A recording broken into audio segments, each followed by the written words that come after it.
प्रधानमंत्री मोदी की लीडरशिप में बीजेपी ने इस बार जीत का चौका लगा दिया। 5 राज्यों का चुनावी मैच 4-1 से बीजेपी के पाले में चला गया। कांग्रेस इस बार भी क्लीन बोल्ड हो गई है। न गोवा में खाता खुला, न यूपी में प्रियंका का जादू चला, न मणिपुर में फायदा मिला। और तो और पंजाब में कांग्रेस का सुपड़ा साफ हो गया।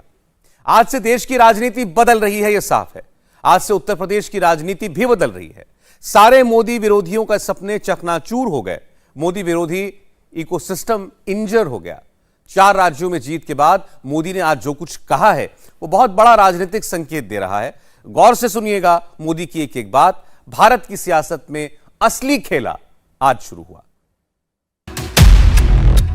ये 22 का नक्शा है। इस नक्शे में 24 और 27 की भविष्यवाणी है। हिंदुस्तान के मानचित्र पर एक बार फिर भगवा ही भगवा छा गया है। 12 राज्यों में बीजेपी, 4 राज्यों में बीजेपी समर्थित सरकार, सिर्फ 2 राज्यों में कांग्रेस और 3 राज्यों में कांग्रेस समर्थित सरकार। एक लाइन में कहें तो कांग्रेस अब सिर्फ 2 राज्यों वाली पार्टी बनकर रह गई है।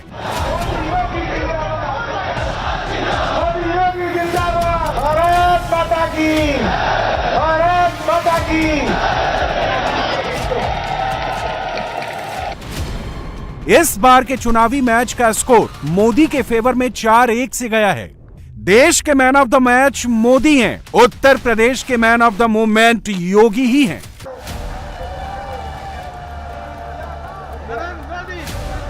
नरेंद्र मोदी 22 के सबसे बड़े गेनर प्रधानमंत्री नरेंद्र मोदी हैं और नंबर 2 पोजीशन पर मोदी के फेवरेट योगी हैं।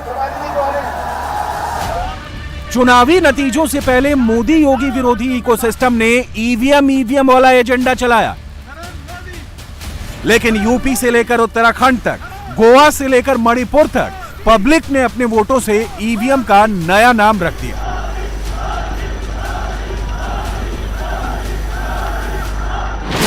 उत्तराखंड, गोवा और मणिपुर के लिए ईवीएम का फुल फॉर्म हो गया एवरीवन वोटेड मोदी। उत्तर प्रदेश में ईवीएम को एवरीवन वोटेड महाराज वाली पहचान मिली। 2019 में जब लोकसभा में हम दोबारा जीत करके आए तो ज्ञानियों ने कहा था कि भाई इस 2019 के जीत में क्या है, ये तो 2017 में ही तय हो गई थी, क्योंकि 2017 में यूपी का रिजल्ट आया था। मैं मानता हूं इस बार भी ये ज्ञानी जरूर कहने की हिम्मत करेंगे कि 2022 के नतीजों ने 2024 के नतीजे तय कर दिए हैं। इस वक्त देश में मोदी के लिए और उत्तर प्रदेश में योगी के लिए दूर दूर तक कोई चैलेंजर नहीं दिख रहा है। यानी एक मोदी, दूसरे योगी, 24 से 27 तक यही जोड़ी है सबसे उपयोगी। उत्तर प्रदेश ने देश को अनेक प्रधानमंत्री दिए, लेकिन 5 साल का कार्यकाल पूरा करने वाले किसी मुख्यमंत्री के दोबारा चुने जाने का यह पहला उदाहरण है। उत्तर प्रदेश में 37 साल बाद कोई सरकार लगातार दूसरी बार सत्ता में आई है।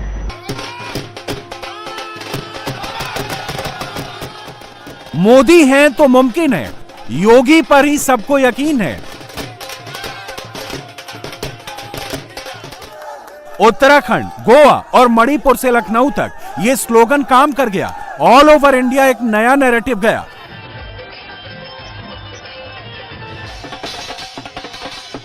लड़ोगे, जीतोगे तभी जब 5 साल काम करोगे। पब्लिक को लॉलीपॉप बांटने का काम नहीं चलेगा। हर फ्रंट पर लास्ट माइल डिलीवरी करनी ही पड़ेगी। मोदी योगी ने यूपी में कर दिखाया। गोवा, मणिपुर, उत्तराखंड में भी इसी नॉनस्टॉप काम का रिजल्ट नजर आया।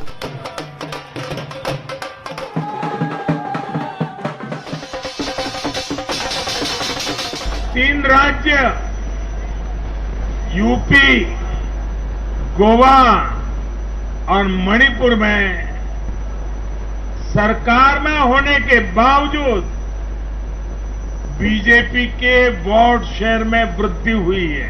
गोवा में सारे एग्जिट पोल गलत निकल गए और वहां की जनता ने तीसरी बार सेवा करने का मौका दिया है। 10 साल तक सत्ता में रहने के बाद भी राज्य में बीजेपी की सीटों की संख्या बढ़ी है। उत्तराखंड में भी भाजपा ने नया इतिहास रचा है। राज्य में पहली बार कोई पार्टी लगातार दूसरी बार सत्ता में आई है। यानी सीमा से सटा एक पहाड़ी राज्य, एक समुद्र तटीय राज्य और एक मां गंगा का विशेष आशीर्वाद प्राप्त एक राज्य और पूर्वोत्तर सीमा पर एक राज्य, भाजपा को चारों दिशाओं से आशीर्वाद मिला है। उत्तर प्रदेश में 42% से ज्यादा वोट शेयर, 17 में आंकड़ा 41% से थोड़ा ज्यादा था, यानी इस बार नंबर्स बढ़े। उत्तराखंड में 45% से ज्यादा वोट शेयर, 17 में आंकड़ा 46% से थोड़ा ज्यादा था, यहां थोड़ा नुकसान हुआ। गोवा में करीब 34% वोट शेयर, 17 में वोट परसेंटेज का आंकड़ा था 32% से थोड़ा ज्यादा, यानी 2% का फायदा। और मणिपुर में 38% से ज्यादा वोट शेयर, 17 में बीजेपी का वोट शेयर मणिपुर में 36% से थोड़ा ज्यादा था, यहां भी 2% का फायदा। लोग कहते थे आमने सामने की लड़ाई में बीजेपी चुनाव हार जाती है। 14 के बाद 17, 17 के बाद 19 और अब 22 में बीजेपी की जीत ने इस नैरेटिव को पूरी तरह बदल कर रख दिया है।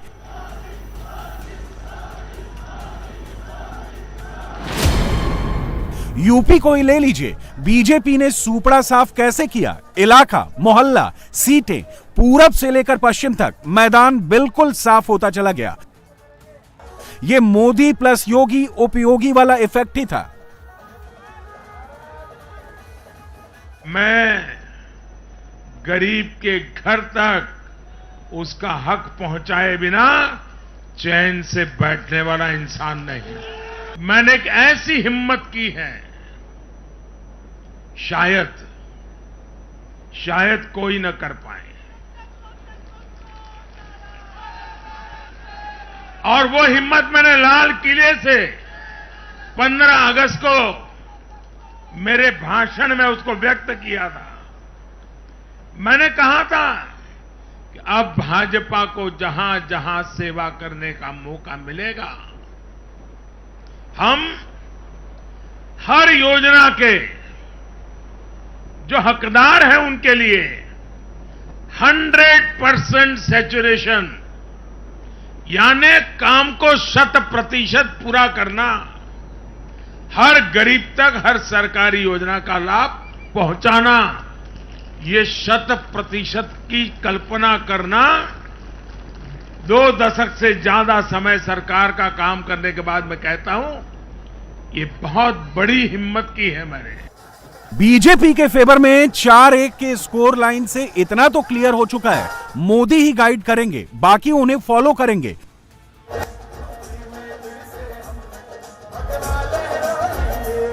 उत्तर प्रदेश के लिए मोदी ने जो थॉट दिया, योगी ने उसी थॉट को इंप्लीमेंट किया। नवंबर 2021 में मोदी ने योगी के कंधों पर हाथ रखा। इस तस्वीर का असर यूपी में भी हुआ। नेशनल पर्सपेक्टिव में भी ऑल ओवर इंडिया एक मैसेज गया। चुनावों के नतीजों ने एक बात और साफ कर दी है कि यूपी की जनता को,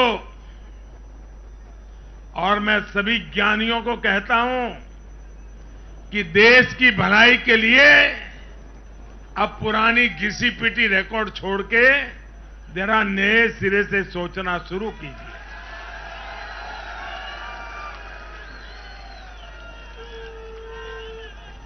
इस देश के लिए बड़ी दुख की बात है। मैं स्वयं बहुत दुख अनुभव करता था जब ये ज्ञानी लोग यूपी की जनता को सिर्फ और सिर्फ जातिवाद के तराजू से तोलते थे, जातिवाद की दृष्टि से देखते थे। मैं समझता हूं कि उत्तर प्रदेश के नागरिकों को जातिवाद की बाड़ाबंदी में बांध करके वे उन जातियों का अपमान करते थे, उन नागरिकों का अपमान करते थे, पूरे उत्तर प्रदेश का अपमान करते थे। कुछ लोग ये कहकर यूपी को बदनाम करते हैं कि यहां के चुनाव में तो जाति ही चलती है। लेकिन भाइयों बहनों, उत्तर प्रदेश के लोगों ने दिखा दिया है। 2014 के चुनाव नतीजे देखें, 2017, 2019 के नतीजे देखें और अब फिर 22 में भी देख रहे हैं। हर बार यूपी के लोगों ने सिर्फ और सिर्फ विकासवाद की राजनीति को ही चुना है। यूपी के लोगों ने इन लोगों को यह सबक दिया है और यह सबक उनको सीखना होगा। यूपी के गरीब से गरीब व्यक्ति ने, यूपी में गांव में रहने वाला व्यक्ति हो, पढ़ा लिखा हो या अनपढ़ हो, यूपी के हर मतदाता ने, हर नागरिक ने एक सबक दिया है कि जाति की गरिमा, जाति का मान देश को जोड़ने के लिए होना चाहिए, देश को तोड़ने के लिए नहीं होना चाहिए।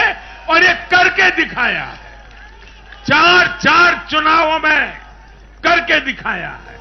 इसे गोवा, उत्तराखंड और मणिपुर में बीजेपी को मिली जीत के संदर्भ में देखिए।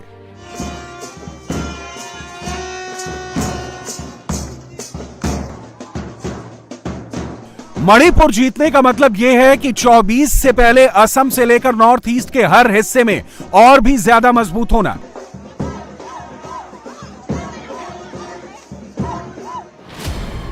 आज के रिजल्ट के बाद इस वक्त नॉर्थ ईस्ट के 8 राज्यों में से 5 राज्य यानी अरुणाचल प्रदेश, असम, मेघालय, नागालैंड, त्रिपुरा और मणिपुर में या तो बीजेपी की या बीजेपी समर्थित सरकारें हैं। इन सभी लोकेशंस पर मोदी का सीधा प्रभाव है।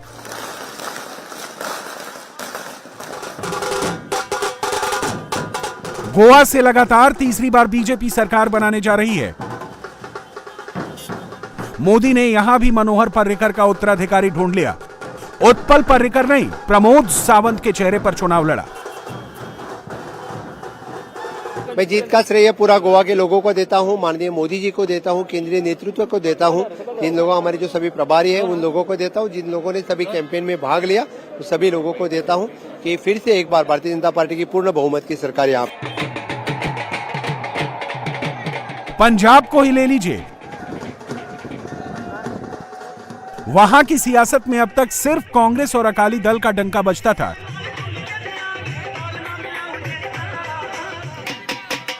मगर इस बार दोनों का सूपड़ा साफ हो गया है। आम आदमी पार्टी क्लियर विनर बनकर उभरी है। इनकलाब! देश में मोदी और यूपी में योगी के बाद अगर कोई तीसरा चेहरा नजर आ रहा है तो वो है केजरीवाल।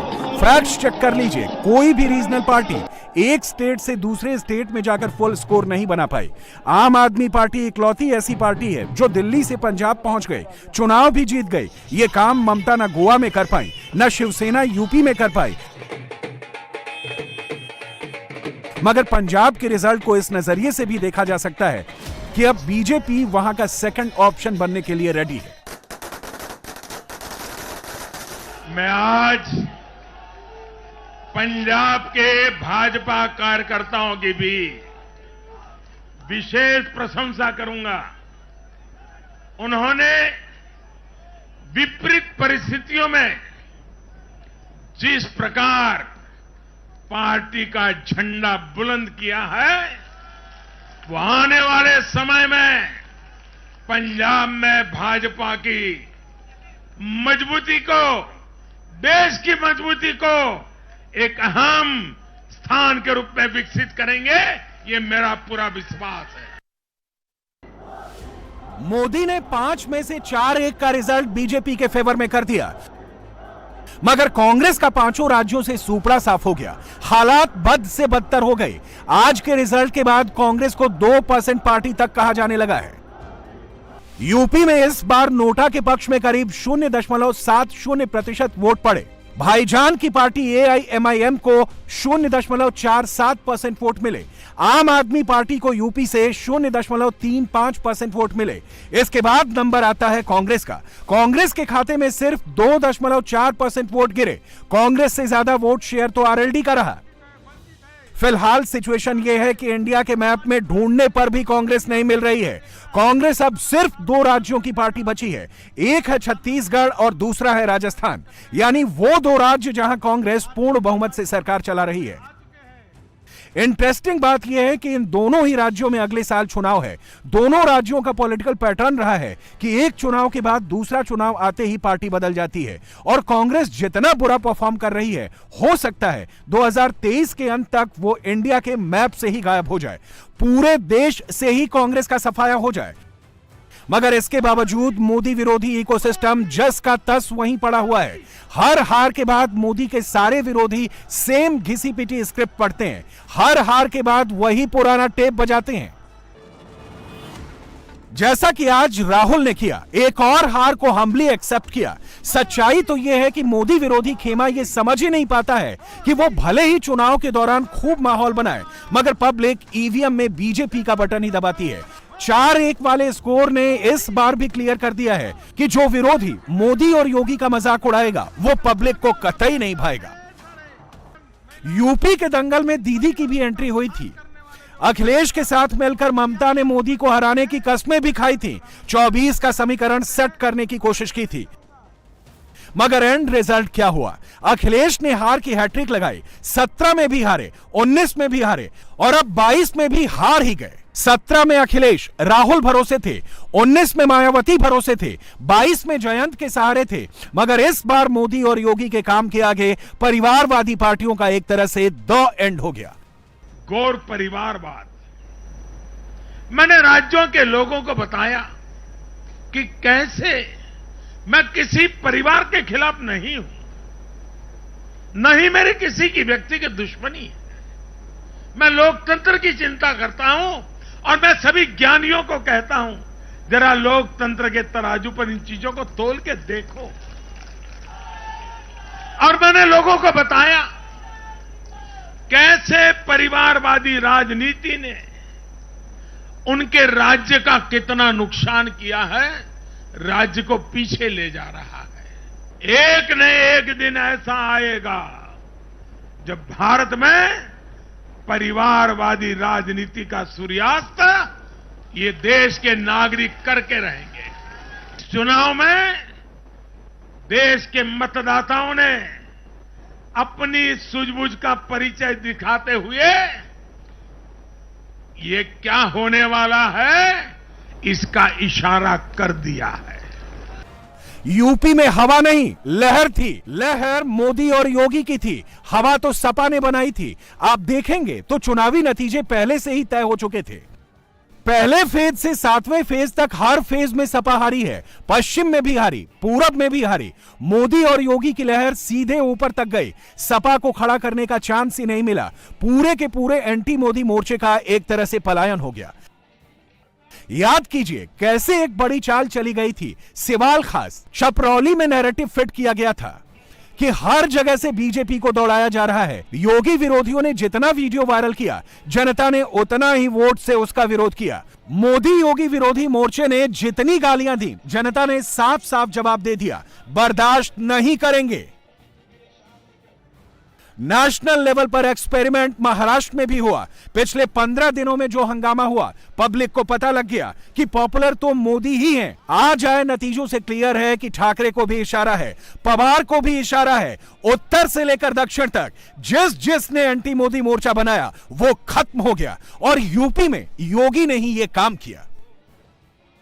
4 राज्यों में बीजेपी की जीत से विरोधी खेमे को तो झटका लगा ही है। 24 से पहले सबके अरमानों पर भी पानी फिर गया है, क्योंकि जो मोदी को हटाने की सोच रहे थे अब उन्हें 2029 तक इंतजार करना पड़ सकता है। आज के नतीजों के बिग पॉइंट्स यही हैं कि बीजेपी को सीधे सीधे 10 राज्यों में फायदा होगा। इस साल के आखिर में हिमाचल प्रदेश की 68 और गुजरात की 182 सीटों पर चुनाव होंगे। यूपी, उत्तराखंड, गोवा और मणिपुर विधानसभा में जीत से बीजेपी को इन राज्यों में आक्रामक प्रचार का मौका मिलेगा। 2023 में कर्नाटक, राजस्थान, मध्य प्रदेश, छत्तीसगढ़, मेघालय, त्रिपुरा, नागालैंड और तेलंगाना में चुनाव होंगे, जिसका सीधा लाभ भाजपा को होगा। आज की जीत ने मोदी की 2024 वाली राह बिल्कुल आसान कर दी है। अब हिंदुत्व का एजेंडा ऑल ओवर इंडिया और भी मजबूत होगा। बीजेपी अपनी पिच पर आगे की चुनावी लड़ाई लड़ेगी और सबसे बड़ी बात यह कि यूपी का किला फतह करने के बाद योगी आदित्यनाथ भाजपा में पूरी तरह से स्थापित हो चुके हैं। आने वाले समय में मोदी और अमित शाह के बाद योगी आदित्यनाथ तीसरे नंबर के सबसे बड़े नेता बन जाएंगे। मैं बनारस का सांसद होने के नाते यूपी के लोगों के प्यार और आशीर्वाद ने मुझे भी यूपी वाला बना दिया।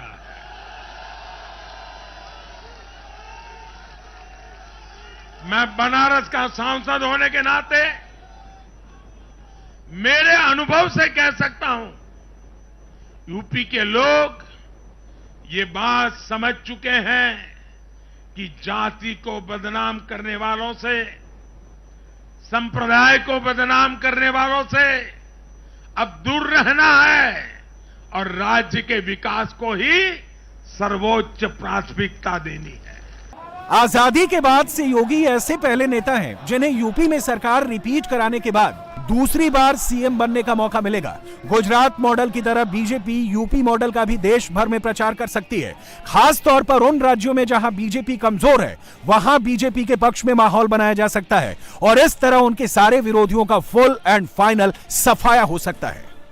इंडिया टीवी हर वक्त हर जगह डाउनलोड करने के लिए सर्च करें India TV news Google play store या ऐप स्टोर पर।